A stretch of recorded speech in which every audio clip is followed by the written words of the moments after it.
அத்தியாயம் 43 தகுதியான எதிரி. அந்த நேரத்தில் அரங்கிற்குள் மிகவும் கடுமையான போர் நடந்து கொண்டிருந்தது. சுற்றியுள்ள மினோட்டார்கள் தங்களுக்கு பிடித்த போராளிக்கு ஆதரவாக தங்கள் ஆயுதங்களை தரையில் மோதி ஆரவாரம் செய்து கொண்டிருந்தனர். அவர்களில் சிலர் எதிர்த்தரப்பின் ஆதரவாளர்களுடன் உள்மோதலையும் தொடங்கினர். இந்த போட்டியிடும் மினோடார்களின் வலிமை மற்றும் இரக்கமற்ற சண்டை பாணியால் நிலவன் வியப்படைந்தார். குறிப்பாக அரங்கின் தற்போதைய சாம்பியன்.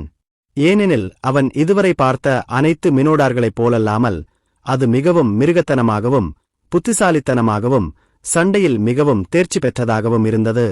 அது எப்போதும் தன்னை முறையாக காத்து கொண்டது மற்றும் வேண்டுமென்றே தனது எதிரியை தாக்குவதற்காக திறப்புகளை வெளியிட்டது.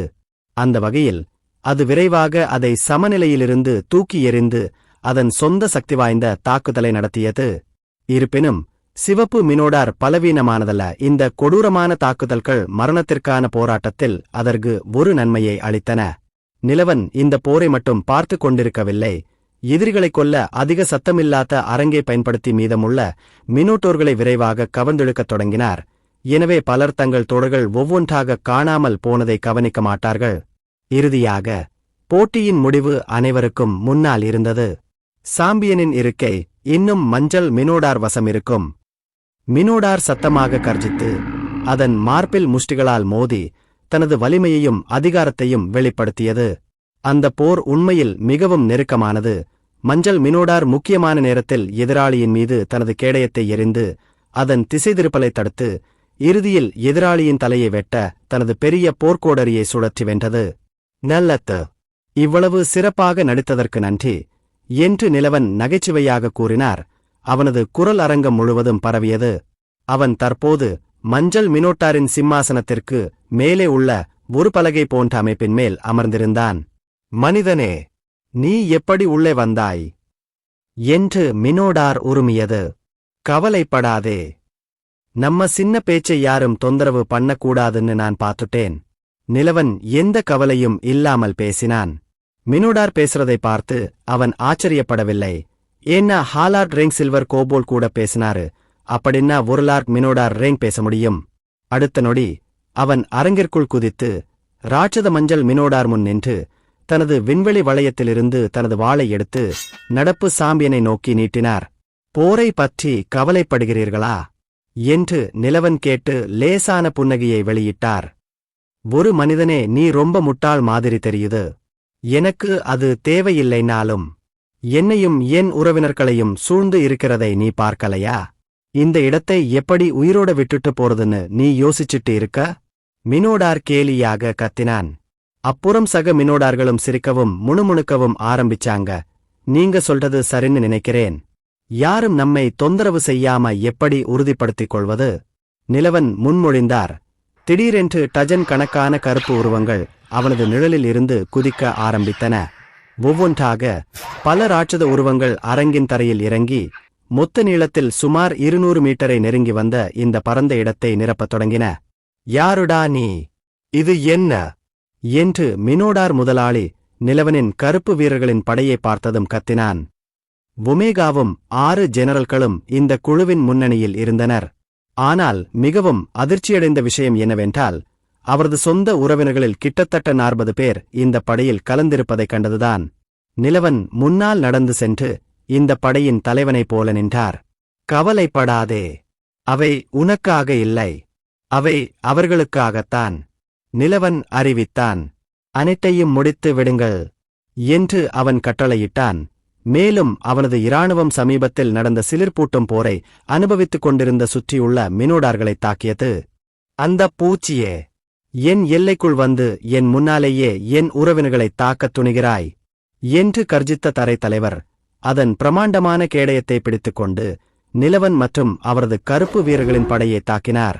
மீதமுள்ள 18 மினோட்டார்கள் தங்கள் ஆயுதங்களை உயர்த்தி தங்கள் உயிரை பற்றி கவலைப்படாமல் எதிரிகளை நோக்கி விரைந்தனர்.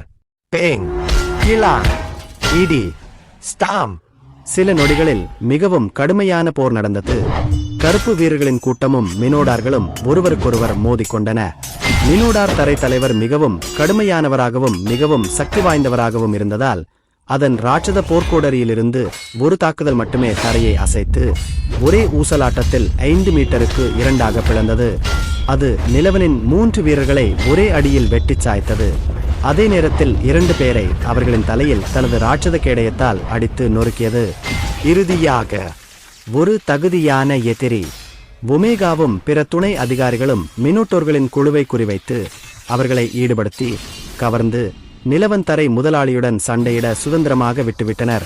தரை தளபதி எதிரி வீரர்களை பிடுங்கிக் கொண்டிருந்தபோது அவர் 2 படிகள் பின்னோக்கி செல்ல வேண்டிய கட்டாயத்தில் இருந்ததால் ஒரு வேகமான தாக்குதல் அதன் கேடயத்தில் விழுந்தது. அது இறுதியாக தாக்குதலை கண்டது. அவன் தனது பிரமாண்டமான உடலை நடுங்கச் செய்து கிட்டத்தட்ட கையை மரத்துப் போகச் செய்தான். மினோடார் போர்வீரன் முன்பக்கத்தை பார்த்தான். கிட்டத்தட்ட 5 அடி நீளமுள்ள ஒரு பெரிய வாளை பிடித்திருந்த ஒரு மனிதனை கண்டான். உங்கள் எதிரி நான்தான் என்று நிலவரம் பேசி கடந்த வாரத்திற்கு பிறகு முதல் முறையாக போர் ஆதிக்கத்தை செயல்படுத்தினான். அவரிடமிருந்து விடுவிக்கப்பட்ட அழுத்தம் முன்பை விட பல மடங்கு சக்தி வாய்ந்ததாகவும் அடக்குமுறையாகவும் இருந்தது. நிலவனின் நிலை மிகவும் அதிகரித்ததிலிருந்து அவனது போர் ஆதிக்க ஒளியின் அடர்த்தி மற்றும் குழப்பமான தன்மையும் அதிகரித்தது. ஒரு லார்ட் ரேங்க் அசுரன் ஒரு தொடக்க கிராண்ட் மாஸ்டர் ரேங்க் போராளியுடன் ஒப்பிடத்தக்கவன். ரேங்களுக்கு இடையே இருந்த நிறுவப்பட்ட வேறுபாடு அவனுக்கு ஏற்கனவே தெளிவாக தெரிந்தது. ஏனென்றால் அவன் ஒரு கிராண்ட் மாஸ்டர் ரேங்க் எதிராளியை விட 10 நிலைகள் அதிகமாக இருந்தாலும் அவன் தோற்க 50% வாய்ப்பு இருந்தது. ஏனெனில் நாள் முடிவில் உங்கள் திறமைகளின் அனுபவமும் தரமும் எப்போதும் தங்கள் போர்த்திறன்கள் மற்றும் நுட்பங்களில் மேலோட்டமான தேர்ச்சி பெற்ற ஒருவரை தோற்கடித்தன. மினோடார் முதலாளி ஒருவித திறமையை வெளிப்படுத்தி தரையில் கால் பதித்தார். அந்த பகுதியிலிருந்து ஒரு உரத்த ஒலி வெடிப்பு வெடித்தது. அருகிலுள்ள 20 மீட்டர் தரை துண்டு துண்டாக நொறுங்கியது. இந்த எல்லைக்குள் நின்று கொண்டிருந்த நிலவன் கிட்டத்தட்ட சமநிலையை இழந்து இந்த அடியின் சிற்றலைகளுடன் பின்னோக்கி வீசப்பட்டான். அவன் மீண்டும் தனது நிலையை அடையும் முன் மினோட்டோர் முதலாளி அவன் மீது தாக்குதல் நடத்தி அவன் தலையில் கேடயத்தை சுழற்றினான். நிலவன் தனது வாளால் தாக்குதலை தடுத்ததால் அவன் 3 மீட்டர் பின்னால் வீசப்பட்டான். தாக்கத்தின் தாக்கத்தை தாங்கிய பிறகு அவரது கைகள் நடுங்கின. பின்னர் முதலாளி அவனை நோக்கி விரைந்து வந்து தனது போர்க்கோடரியை கிடைமட்டமாக அவன் மீது வீசினார். போம்! நிலவன் 10 மீட்டர் தூரத்தில் தூக்கி எறியப்பட்டு தரையில் உருண்டு விழுந்தான். கிட்டத்தட்ட தனது ஆயுதத்தின் பிடியை இழந்தார். அவன் எழுந்திருப்பதற்கு முன்பே முதலாளி மினோடார் இன்னும் மண்ணில் கிடந்த நிலவனின் மேல் குதித்தார். கிராக்! கால்கள் தரையில் பட்டவுடன் தரையில் விரிசல் ஏற்பட்டது. நிலவன் செயிட் ஹாப்பரை பயன்படுத்தி கடைசி நொடியில் தாக்குதலை தவிர்க்க முடியவில்லை.